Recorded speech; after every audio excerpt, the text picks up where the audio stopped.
got to be like this. It's got to keep going up.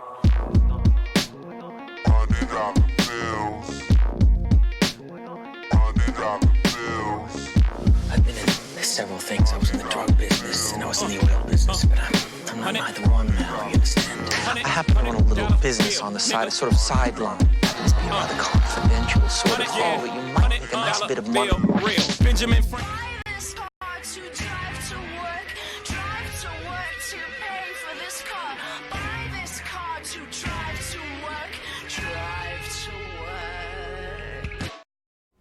Welcome to Yellow Brick Road. I am Jordan, and today I'm going to talk about secret documents revealing that Arabs were kept off their land way back in 1948. But first, please consider donating to Devon's Journey to Recovery. The GoFundMe link is in the description box. Click the link, read the story, check out the other donations, make a donation yourself. None of the money goes to us, it goes to charity. So when you donate, you're helping one of our subscribers and his wife help them pay medical bills, because we live in a shitty world. So, relatively shitty. So please, if you have money laying around, you want to donate to a charity, you can at Devon's Journey to Recovery. GoFundMe link in the description box. Alright. Before I get to the secret documents, I'm just going to play this clip of creepy dickface Jared Kushner. Here we go. A lot of these areas, just the reality is that Israel's there and they're not leaving. There's never been a deal where they've contemplated doing it, and it's not pragmatic. I'm not looking at the world as it existed in 1967. I'm looking at the world as it exists in 2020. You have 5 million Palestinians who are really trapped because of bad leadership. So what we've done is we've created an opportunity for their leadership to either seize or not. If they screw up this opportunity, which again, they have a perfect track record of missing opportunities. If they screw this up, I think that they will have a very hard time looking the international community in the face, saying they're victims, saying they have rights. This is a great deal for them. If they come to the table and negotiate, I think they can get something excellent. So, creepy dick face Kushner. He's, once again, I think I said this during when Trump and Netanyahu were announcing this thing, this deal of the century thing. I believe I mentioned that they're going to sort of twist things this way. Like, they're going to put out a shitty deal, and then they're going to be upset with the Palestinians because they won't accept that shitty deal. And then they're going to say, well, look what, we tried to negotiate, we tried to get peace, but they're these bloodthirsty people, man. They just want war. They just want to, they want another Holocaust. They want to kill all Jews around the world. That's why they're not accepting this deal. Meanwhile, if you actually, pull back the layers of all these things, it's like, whoa, the story's a little more nuanced and, dare I say, creepy than the fuck faces on TV will let you know. Right? Oh, and by the way, I've heard conspiracy theories that Mr. Kushner is like the Antichrist or something. Nah, it's too much of a pussy, man. Isn't the Antichrist supposed to be like scary or something? This dude looks like a pussy to me. I don't know. You guys tell me. Would that dude survive 5 rounds with me? I don't think so. So, he ain't the Antichrist. Just on that alone, he's not. So, alright, so let's move over to the secret documents.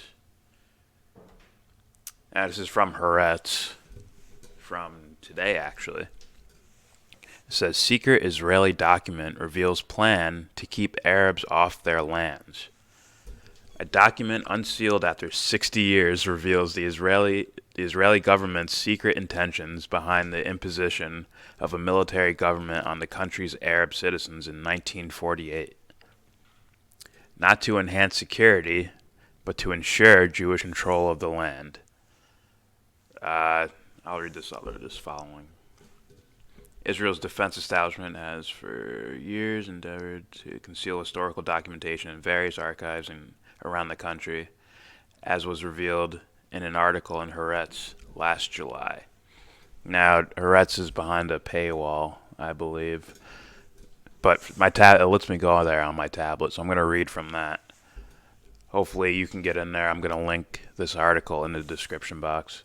I'm just going to read a little passage here. It says, according to the panel, the army alone could not safeguard state lands. Only Jewish settlement, security settlement, as it was called, could do that in the long run. It was thus essential to establish Jewish settlements in the 3 geographical zones overseen by the military government. Such a process, however, would be lengthy. The committee members agreed, and in the meantime, Arab citizens uprooted in the war wanted to return to their homes. So, you have this territory, right?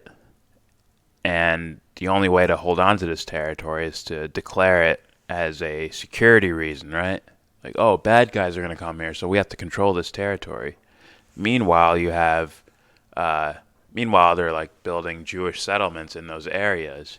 And within the article, hopefully I'm getting this right, there's some sort of law or something, I guess in that area, or international law, to where if you live in a place for 10 years without, pushback, I guess, then you are considered the people that live there. And I believe they're on like an 8-year thing here. So they're like sort of stalling time till a certain amount of time passed, and then you could say, oh, it's our land now. Thus, they would call these settlements, they would call them security zones or whatnot, so that their excuse is that they're at war, so they need to protect these areas. They can't just leave. Meanwhile, they're just trying to fill a quota of time to, basically say, oh, this is our land now because we've been here for so long. That's what these documents are apparently revealing. And of course, Arabs wanted to go back to their homes, right? They had to leave because there's a war happening. So they were like, oh, let me get out of here. Okay, you're done fighting, I'll come back. But it's like, the Israeli government was like, no. You're not coming back in this area because of security reasons. You Arabs might try to fight or something, so we need to keep you out of here. Let me continue reading. Something that could not be prevented through legislation, right? If they just did legislation alone, they would not be able to keep the Arabs away from their homes, the Palestinians. In the view of the Codicil's framers, the laxness by the Arabs in seizing these areas is due mainly to the fact that these areas were closed by the military government or under its supervision. Right? So the Arabs didn't go back because they saw dudes with guns hanging around. And of course, the military will use their excuse of, these guys are dangerous, so we need to keep them away. That's why we need our, big fucking guns pointed at them. They added that only the vigilance of the military government's representatives largely prevented more serious lawlessness in regard to land seizure. In other words, it was the government that prevented the Arabs from returning to their lands. And there you have it. This thing's like a decently long article. I read all of it. I have a shitty memory, so I might screw things up here and there. But the main gist that I got from it was they're using military means to keep people away from their homes so that they can seize the land that's there. Right? And when you hear Palestinians still upset to this day, right? People act like stories don't pass on, or like someone wasn't alive during this time, or whatever. They act like that's not the case. Or, people could have been children at the time that are, elderly now. So when when Palestinians say our land was stolen, and everyone in the Middle East remembers it, it's like, this is what they're talking about. Things like this. To where you just start expanding territory, and over time, people forget, and you just claim it as yours. They don't forget, but people around the world watching the incident saying, oh, that's terrible that they're, kicking them out of their homes and bulldozing houses and expanding their settlements. When they said, it doesn't sound like a peaceful thing to do. But after time, people forget about it. And then they just make their new maps and say, we were here already. We were here for so long. Why? It should just be ours. We've already established ourselves here. We got people living here. It's just say it's ours. We'll go from there. Like Trump's little map that he has now, right? Where you see these gaps in spaces here or there. So, oh, and by the way, here's something just adding to this. When Netanyahu and Trump were doing their speech thing, announcing this deal of the century thing, Netanyahu brought up something interesting, which is, it's like, oh, we are going to hold to the thing that the Americans have drawn up, which is, the map that Trump drew up and saying, oh, Palestinians can take this land and Israelis can take this land. It's like, well, if the Palestinians don't agree to the deal, it's like, but Israel's going to follow through with whatever the plan is anyways. That means the land that Israelis are leaving alone for Palestinians to take, they're going to leave alone. But the land that Palestinians are now in control of or occupy or whatever, now Israelis can now take that land. And then I believe there's like a 4-year window, meaning if Israelis take this new land that they're going to get in this deal and they hold it for 4 years and the deal blows up, like it's probably going to do. I think they've already rejected it. Now they're going to say, okay, well then forget the deal. But we just took this land, now it's ours. So now they just further expanded, right? Meanwhile, the Palestinians left the other land alone that was designated for them.